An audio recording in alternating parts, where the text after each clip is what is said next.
In order to store data in a relational database system, you or someone else must first create the tables that will store your data. So your choices about your tables provide the organization you will have for your database.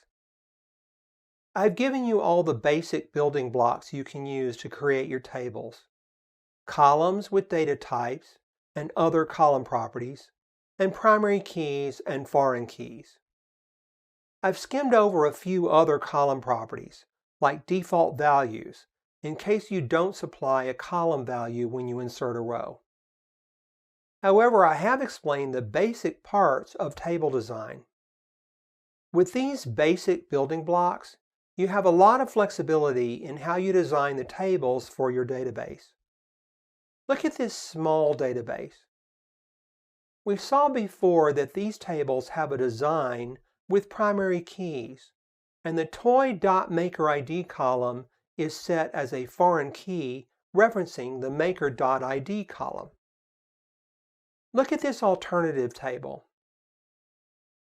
The RDBMS does not require you to have a primary key on a table, so this is a possible way to store the data.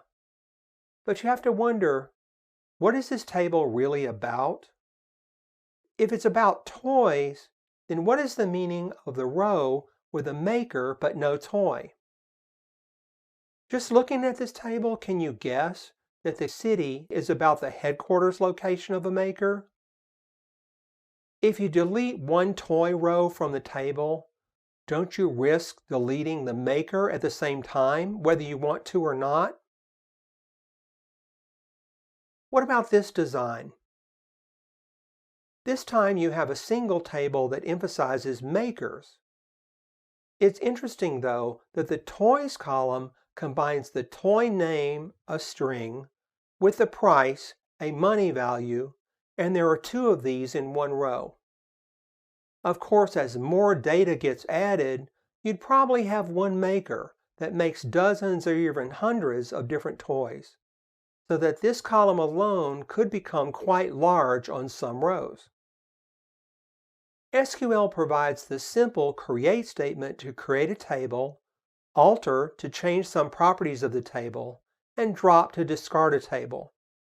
These DDL statements are so easy to use that you can create a handful of tables in a minute or two.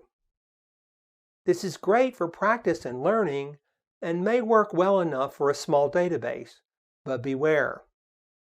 If you create a database that will get larger and will see production use, you will likely have troubles that you can avoid if you start instead with a conscious approach to your database design.